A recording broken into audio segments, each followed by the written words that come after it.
Good morning मित्रों, कैसे हैं आप सब। आशा करते हैं आप अच्छे होंगे, स्वस्थ होंगे। चलिए आज भी कुछ नए प्रश्नों की प्रैक्टिस करने जा रहे हैं जिनमें गणित शिक्षण के बहुत सारे प्रश्न संबंधित है। इससे पहले गणित शिक्षण में ही 32 नंबर क्वेश्चन तक के सभी प्रश्नों का अच्छा तरीक़ा से एनालिसिस कर लिए थे। आज 33 नंबर क्वेश्चंस से आगे की क्वेश्चन को बनाने की कोशिश करेंगे और देखेंगे इन सभी क्वेश्चंस को सॉल्व करने में कौन कौन से आंसर्स आ रहे हैं और कितने चीज़ें हम सीख पाते हैं।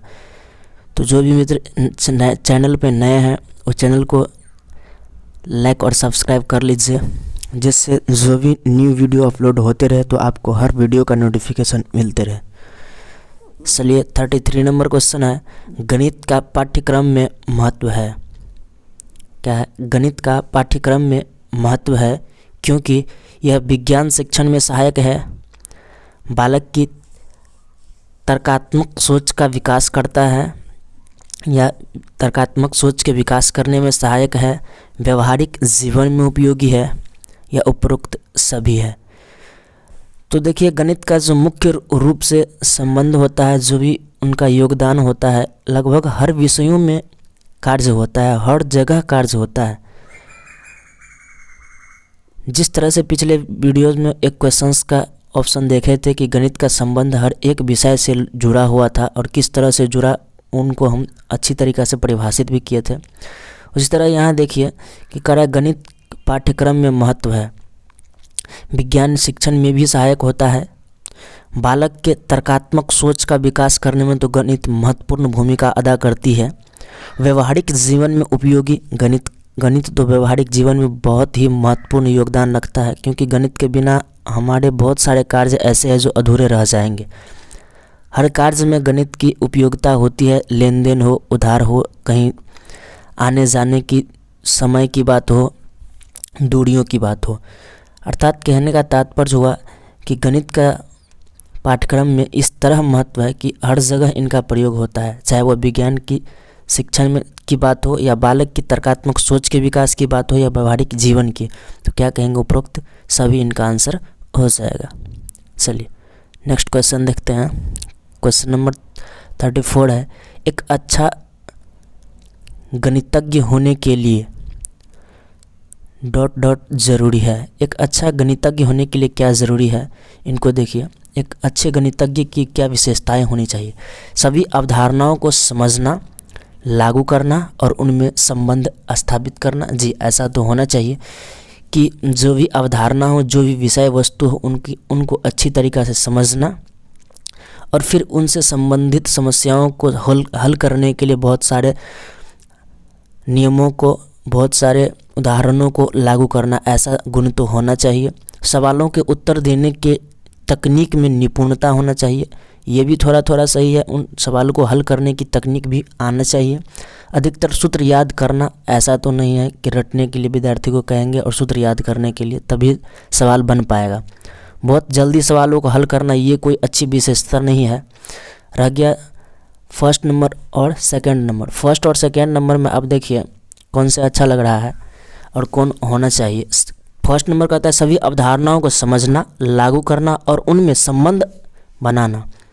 सेकंड है सवालों के उत्तर देने की तकनीक में निपुणता। ऐसा इन दोनों में से सबसे बढ़िया ऑप्शन और अच्छा कौन सा होगा जिनसे बच्चे को रटने की प्रवृत्ति पर थोड़ा सा भी ध्यान न जाए, तो वो है फर्स्ट नंबर। इसलिए कौन सा हो जाएगा, ऑप्शन नंबर फर्स्ट।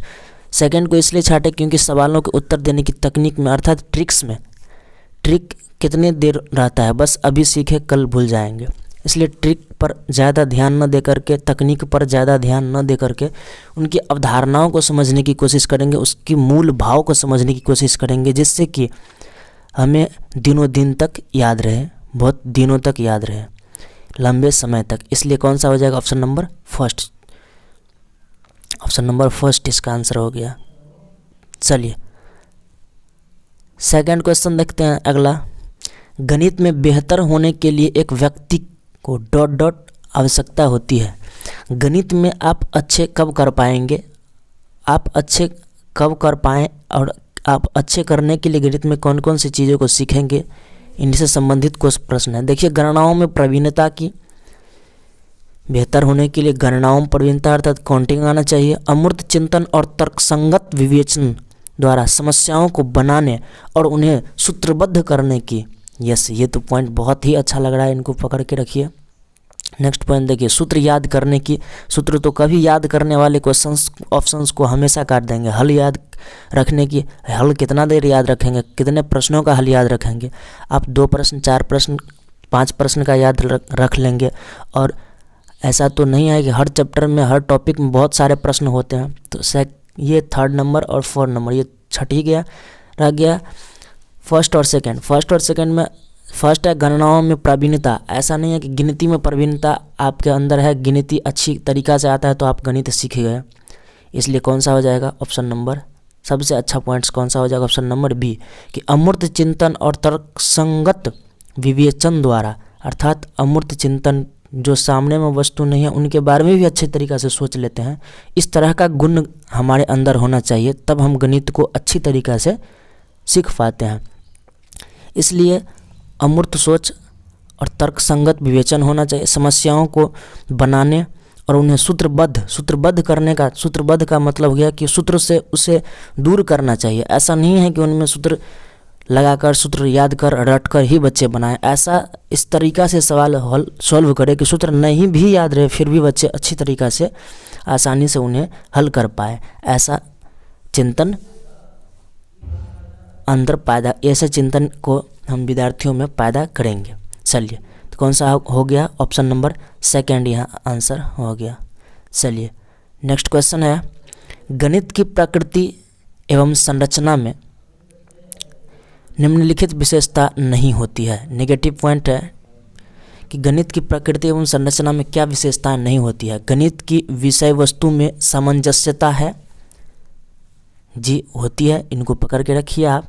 गणित की सभी शाखाओं का मूल आधार समुच्चय सिद्धांत भाषा है, और गणित की भाषा सांकेतिक है। ये भी आप जानते हैं कि गणित की भाषा क्या है, सांकेतिक है।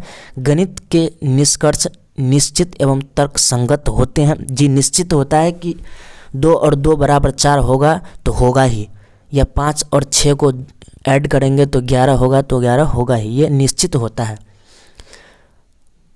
और देखिए ACD ये तीनों की तीनों ऐसा है जो होता ही होता है गणितों में। लेकिन गणित की सभी शाखाओं का मूल आधार समुच्चय सिद्धांत भाषा है। ऐसा नहीं है कि सभी जो भी पक्ष होंगे वो समुच्चय सिद्धांत भाषा पर ही काम करेंगे, इसलिए ये ज़्यादा जोर भी डाल रहा है। तो नेगेटिव पॉइंट छांटने के लिए कह रहा है, कौन सा हो जाएगा, ऑप्शन नंबर बी यहाँ निगेटिव हो जाएगा। चलिए,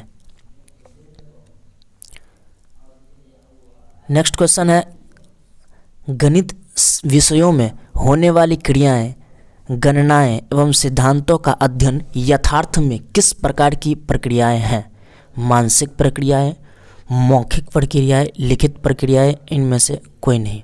तो गणित विषय में होने वाली संक्रियाएं, अर्थात गणित के विषय में जो भी कार्य करते हैं, जो भी समस्याओं का हल निकालते हैं, सिद्धांतों का हल निकालते हैं, गणना एवं सिद्धांतों का अध्ययन यथार्थ में किस प्रकार की क्रिया है, मानसिक है, मौखिक है या लिखित है। तो गणित की बात जब भी करें तो हम हमेशा ये कोशिश करेंगे कि मानसिक तार्किक संगत वाले ऑप्शन को ही टच करेंगे। तो कौन सा होगा, मानसिक क्रियाएं, अर्थात और ये समझने की भी कोशिश करें। ऐसा नहीं है कि मानसिक रहेगा तो मानसिक मार देंगे।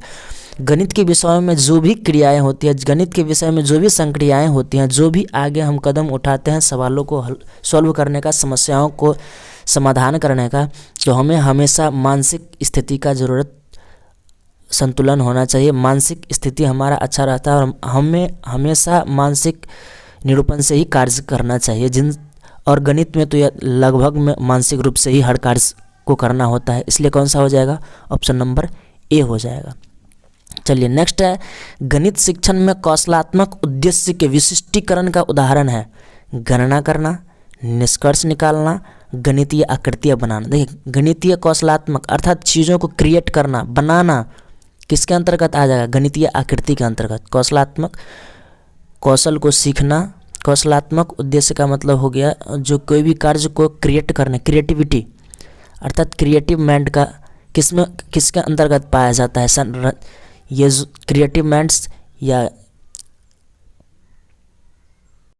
जिसको कहते हैं रचनात्मक, क्रिएटिव माइंड्स का किस में होता है, तो ये गणितीय आकृतियाँ बनाना इसी के अंतर्गत आते हैं। चलिए कौन सा हो जाएगा, ऑप्शन नंबर सेकेंड, थर्ड। चलिए नेक्स्ट क्वेश्चन, गणित की भाषा का अंग है सूत्र, संख्या या संख्यात्मक चर, सांकेतिक, ये सभी। तो गणित की भाषा के अंतर्गत हर चीज़ आ जाते हैं। जैसे देखिए संख्यात्मक मान भी आते हैं, संख्यांक भी आते हैं, सूत्र भी आते हैं और संकेत भी आते हैं। इस स्तर से क्या हो जाएगा, ऑप्शन नंबर डी इसका सही आंसर होगा। ये सब ध्यान रखने योग्य क्वेश्चन है। गणितीय भाषा का स्वरूप कैसा है, देखिए जोड़ है, घटाव है, गुना है, इसका स्वरूप कैसा है, हर तरह का इसमें जोड़ भी करते हैं, घटाव भी करते हैं, गुना भी करते हैं और भाग भी करते हैं। चलिए नेक्स्ट क्वेश्चन है, गणित शिक्षण में गणितीय भाषा संबंधी समझ के विकास हेतु आवश्यक है गणित की क्रियाओं को क्रमबद्ध रूप से समझना,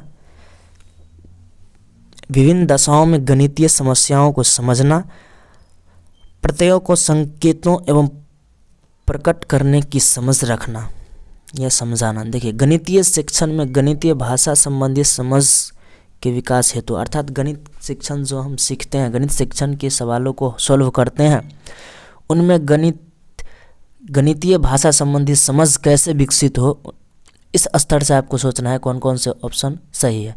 गणित की क्रियाओं को क्रमबद्ध रूप से समझना, जी गणित की क्रियाओं को, सवालों को क्या करेंगे, समस्याओं को क्रमबद्ध रूप से पहले समझेंगे, तो ये भी ऑप्शन सही लग रहा है। विभिन्न दशाओं में गणितीय समस्याओं को समझना, जी विभिन्न दशाओं में पहले तो क्रमबद्ध देखेंगे और उसको अच्छी तरीक़ा से समझने की कोशिश भी करेंगे। प्रत्ययों को संकेतों प्रकट करने को समझना, अर्थात जो भी प्रत्यय दिया रहता है उसको संकेत में समझने की कोशिश करेंगे, प्रकट करने की कोशिश करेंगे, कम से कम जगहों में, कम से कम स्पेस में और तार्किक रूप से। तो तीनों का तीनों पॉइंट सही है। कौन सा हो जाएगा, ऑप्शन नंबर डी। चलिए नेक्स्ट है, गणित शिक्षण में गणित की भाषा का प्रमुख गुण है। गणित शिक्षण में गणित की भाषा का गुण क्या है, शुद्धता, यथार्थता या सक्षमता या उपरोक्त सभी। गणित शिक्षण में गणित की भाषा का जो प्रमुख गुण है शुद्धता भी है, यथार्थता भी है और सक्षमता भी है। तो कौन सा होगा, ऑप्शन नंबर डी यहाँ सही आंसर हो जाएगा। इसलिए आशा करते हैं कि आज का ये सेशन आपको बहुत ही अच्छा लगा होगा। अच्छा लगा हो तो जो भी मित्र नए होंगे वो सब्सक्राइब ज़रूर कर लीजिएगा, जिनसे ये फ़ायदा आपको होगा कि जो भी न्यू वीडियो अपलोड होता रहेगा, हर वीडियो का नोटिफिकेशन आपको मिलता रहे।